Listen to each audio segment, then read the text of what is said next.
कुदसी है। साईं करीमन सल्लल्लाहु तआला अलैहि वसल्लम जी ज़िबानी अल्लाह जो कलाम। हबीबन करीमन सल्लल्लाहु अलैहि वसल्लम फरमायो त अना इंद ज़न्न अब्दी बी, मां अल्लाह पंहिंजे बाननि जे गुमान वटा हूंदो आहियां। रब तो फरमाए मां अल्लाह पंहिंजे बाननि जे गुमान वटा हूंदो आहियां। जीअं मुंहिंजे बारे में सोचींदो उन मुताबिक़ उन जो मामलो कयो वेंदो। अल्लाह जे बारे में जेको माण्हू जहिड़ी सोच रखंदो तो उन जे लाइ नताइज उहे पैदा थींदा जेका उन सोच रखी। जेकॾहिं हिन सोचो त अल्लाह ताला मुंहिंजे मथां महिरबानी फरमाईंदो, करम नवाज़ी फरमाईंदो, मूंखे बख़्शींदो, अल्लाह मूंखे रिज़्क़ ॾींदो, इज़त ॾींदो, भली सोच रखियईं तो उन जे लाइ अल्लाह जे तरफ़ां इहे सभई महिरबानियूं थी वेंदियूं। पर जे अल्लाह में सुठो गुमान न रखियईं तो मां गुनहगार आहियां, यार बख़्शिश कोन थींदी, निजात कोन थींदी, छुटकारो कोन थींदो, सूरनि में पइजी वियो आहियां, हीअ शइ थी वई, हूअं थी वियो, अल्लाह ताला मूं ते महिरबानी करे ई कोन थो, रब मूंखे अकेलो छॾे ॾिनो आहे, तो अकेलो ई रहिजी वेंदो।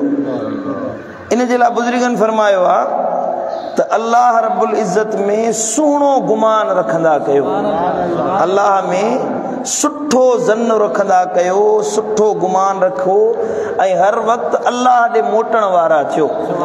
जेतिरो भलो गुमान रखंदो ओॾो वधीक अल्लाह तव्हांजे मथां पंहिंजी करम नवाज़ी फरमाईंदो।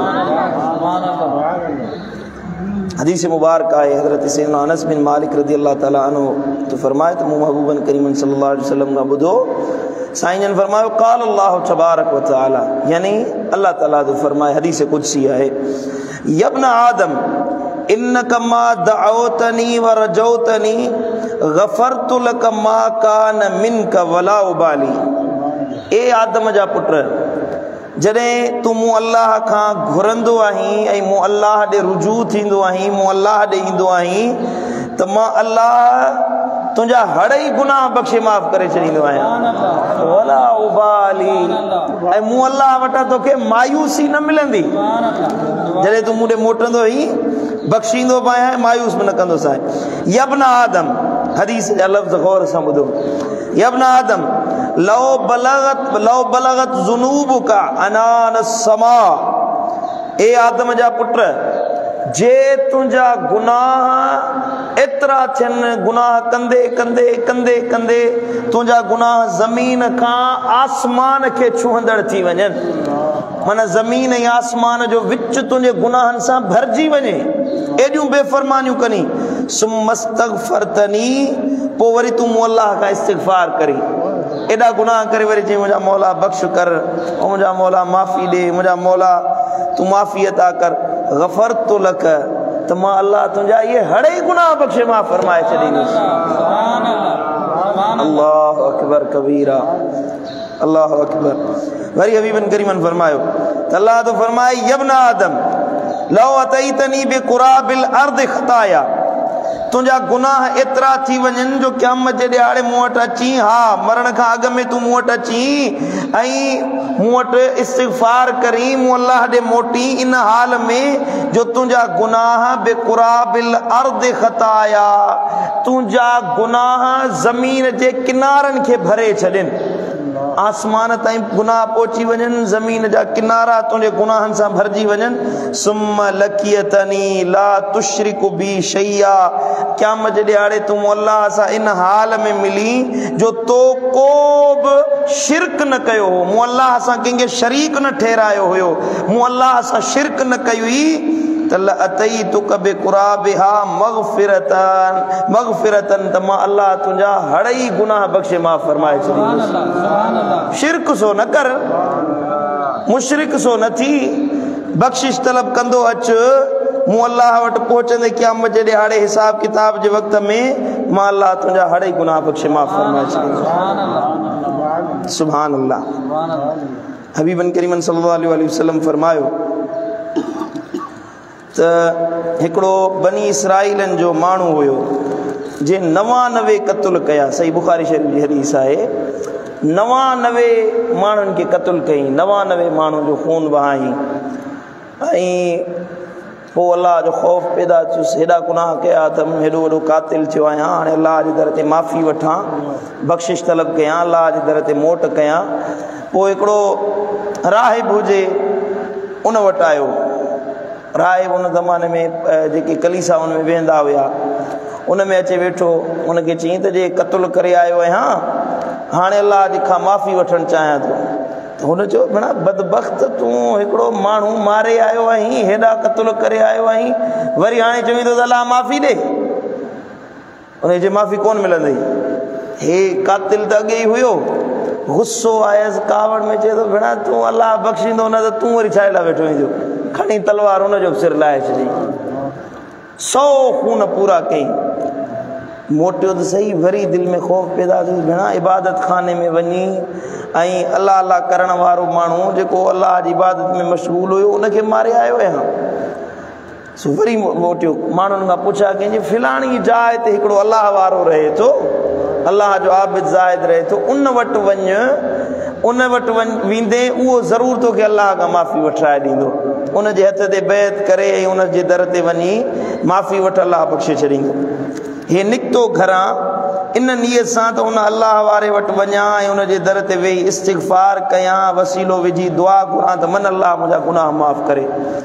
रस्ते ते वियो त उनखे अधु राह ते पहुतो, मौत अची वियुसि, मरी वियो। अलाह जा मलाइक आया, जन्नत जा मलाइक बि आया, जहन्नम जा मलाइक बि आया। त हिनखे जन्नती मलाइक आया त हिनजे रूह खे खणी जहन्नम में विझूं, जन्नती आया त जन्नत में वठी वञूं।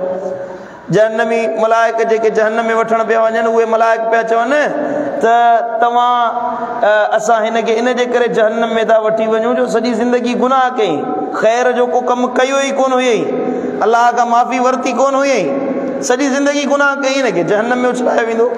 जन्नती मलाइक पिया चवनि त ईअं न आहे, हे घरां निकितो हुयो अलाह खां माफ़ी वठण जे लाइ, हे निकितो हुयो रब खां बख़्शिश तलब करण जे लाइ, हे अलाह जे दर ते मोटण जे लाइ निकितो हुयो। इन जे लाइ हिन जी जाइ जन्नत आहे। हिननि में बहस थियो, जिब्रील अमीन खे अलाह ताला मोकिलियो, वञ तूं फ़ैसिलो करीं। जिब्रील आयो, चई हिननि जो विच में मुफ़ासिलो कयो, जे हे पंहिंजे घर जे वेझो आहे त हिनखे जहन्नम जी बाहि में उछलायो, पर जे हे अल्लाह जे कामिल वलीअ जे आस्ताने जे क़रीब आहे, जंहिं जाइ ते तौबह करण पियो वञे, उन जे क़रीब आहे त हिनखे बख़्शियो, हुन जी जाइ जन्नत में आहे। मलाइकनि माप कई, जिब्रील ॾिठो त हिकिड़ी गिराहट बालशित, हिकिड़ी गिराहट हे पंहिंजे घर जे वेझो, हुन बुज़ुर्ग जे आस्ताने खां परे हुयो। अल्लाह ताला फरमायो, जिब्रील हिन जी टंग खां गिले अल्लाह वारे जे वेझो करीस, मथां हिनखे जहन्नम में वठी वञनि। अल्लाह अकबर कबीरा। मां पियो कहनि त हो होॾे वेझो थी वियो, अल्लाह फरमायो हुनखे बख़्शे छॾियो। वियो त सुठी नियत सां हुयो न, मूं अल्लाह में भलो गुमान रखे वियो हुयो, मूं अल्लाह में सुठो गुमान रखे वियो हुयो, घरां वियो हुयो, मूं अल्लाह में बहितरीन गुमान रखे वियो हुयो, मूं अल्लाह हिनखे बख़्शियो, हिन जी माफ़ी। शैतान वेठो पियो रोए, रड़ियूं ताऊं पियो करे। हज़रत मूसा कलीमुल्लाह मिलियो, शैतान पलीत भेण निभागा छो थो रोई? चई त जे हेॾी साल लखे साल इबादत कयमि, हिकिड़ो आदम खे सजदो कोन कयमि, ऐं अलाह मूंखे तड़े छॾियो, लानती करे छॾियो, हाणे मां ताइब थो थियां त अलाह मूंखे माफ़ी ॾे। शैतान पियो रोए, अलाह मूंखे बख़्श करे। हज़रत मूसा कलीमुल्लाह चयो, मां रोज़ तूर ते वञा थो, अलाह जे दर ते वञी अर्ज़ु कयां थो त मौला, शैतान इब्लीस चयो थो त माफ़ी ॾे। अलाह जे तरफ़ां हा हज़रत मूसा कलीमुल्लाह खे चई, हा अलाह खां माफ़ी वठी ॾे, मां तयारु आहियां, बख़्शिश घुरां थो अलाह खां। हज़रत मूसा कलीमुल्लाह वियो, अलाह ताला खे अर्ज़ु कई, मुंहिंजा मौला इब्लीस रोई रोई रोई रोई किन खणी कया अथई, हिनखे माफ़ी ॾे। अलाह फरमायो, मूसा तोखे ख़बर न आहे, मां सुञाणा इहो पलीत अथई, इन जी इरादो माफ़ी वठण जो न आहे। चई त जे मौला एॾो रोए थो पियो, एॾो रोए थो, एॾो रोए थो, ए त चवे थो अॼु माफ़ी ॾे, अॼु ई मां माफ़ी वठां, बख़्शिश जे लाइ रोए थो पियो। अलाह फरमायो त मूसा वञी चवीसि त इन आदम खे सजदो न कयो हुयो, तॾहिं मां अलाह नाराज़ थियो सांसि। हिनखे चवीसि जे आदम जी क़ब्र खे बि सजदो कर न, मां अलाह हिन जा हड़े गुनाह बख़्शे माफ़ फरमाए छॾींदुसि। इन जी ख़ता बख़्शे छॾींदुसि, इन खे लानत जो गटु जेको ॻीचीअ में विधो समाज़ी इहो बुलाईंदुसि। हज़रत मूसा कलीमुल्लाह आयो चयईंसि निभागा अल्लाह ताला हे फरमान जारी कयो अथई वञी आदम जी क़बर खे सजदो कर। अल्लाह फरमायो मूसा इहो सजदो कोन कंदो। अल्लाह हे हिकिड़ो न 100 सजदा कंदो, उहो त रोए थो पियो। हे मूसा कलीमुल्लाह जे पैगाम ॾिनोसि, चई त जे वाड़े मूसा वाह जेरो हुयो त सजदो कोन कयो, मां हाणे वरी क़बर खे सजदो कंदोसांसि। अलगर्ज़ चवण जो मक़सदु इहो वाक़ियो बयान करण जो त अल्लाह ताला एॾो महिरबान आहे त शैतान जे लाइ बि राह खोले छॾी अथई जे आदम खे सजदो करे अॼु बि उनखे बख़्शे मां फरमाए छॾियां। हदीस मुबारक आहे त फिरौन मरे पियो। फिरौन जॾहिं हज़रत मूसा कलीमुल्लाह जे मुक़ाबले में आयो, उन नील दरिया पार पियो उकरे त पार उकरंदे मरे पियो त हज़रत सैयदना जिब्रील अमीन आयो। जिब्रील अचे उन जे वात में मिट्टी भरण लॻो, वात में मिट्टी विझण लॻुसि। हज़रत मूसा कलीमुल्लाह फरमायोसि इहो छा थो करी? चई त जे अल्लाह एॾो रहीम आहे, एॾो करीम आहे, मूसा जे इहो फिरौन इते माफ़ी वठंदो न, इते अल्लाह हिन जो मरण खां अॻु में हड़ई गुनाह बख़्शे मां फरमाए छॾींदो। मां चवां थो त हे निभागो इते बख़्शजी वियो, हे हेॾो मुस्लमाननि खे अज़ियत पहुचाई, हरूभरू जन्नती थी वेंदो, इन जे करे वात में मिट्टी थो विझांसि। अल्लाहु अकबर कबीरा। हे फिरौन हामान साईं मुंहिंजा शैतान जे लाइ इहे वाक़िया अचनि था। असां त वरी बि मदीने वारे साईं जा उम्मती आहियूं, असां त वरी बि मुस्तफ़ा करीम जा ग़ुलाम आहियूं। छा अल्लाह असांखे कोन बख़्शींदो? छा अल्लाह असांखे माफ़ी कोन ॾींदो? हबीब करीम सल्लल्लाहु अलैहि वसल्लम फरमाया इन्न हुस्न ज़न्न बिल्लाहि मिन हुस्न इबादतिल्लाह। अल्लाह में सुहिणो गुमान रखण सुहिणे नमूने सां इबादत करण जे मिसल आहे।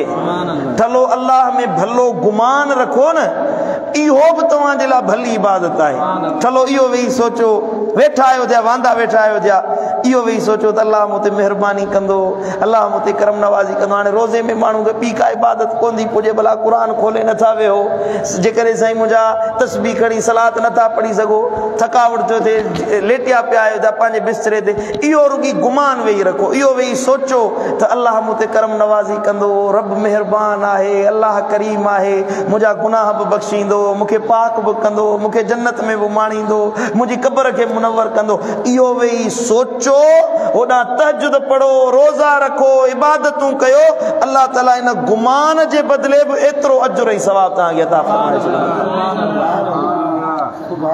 हबीबन करीमन सल्लल्लाहु अलैहि वसल्लम फरमायो ला यजतमिआन फी क़ल्बि अब्दिन फी मिस्लि हादिल मौतनि इल्ला आताहु अल्लाहु मा यरजू व अमनहु मिम्मा यखाफो।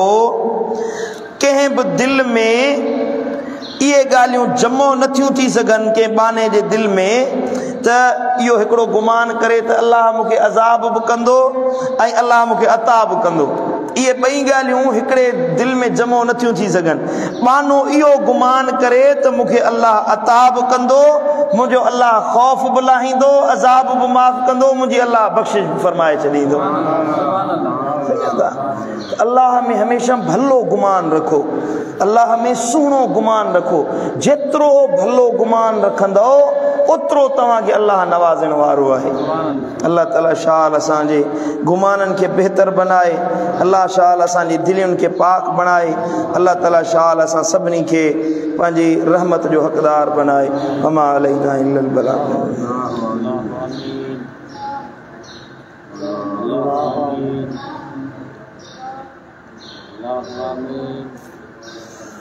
रहमतिक या रहमान।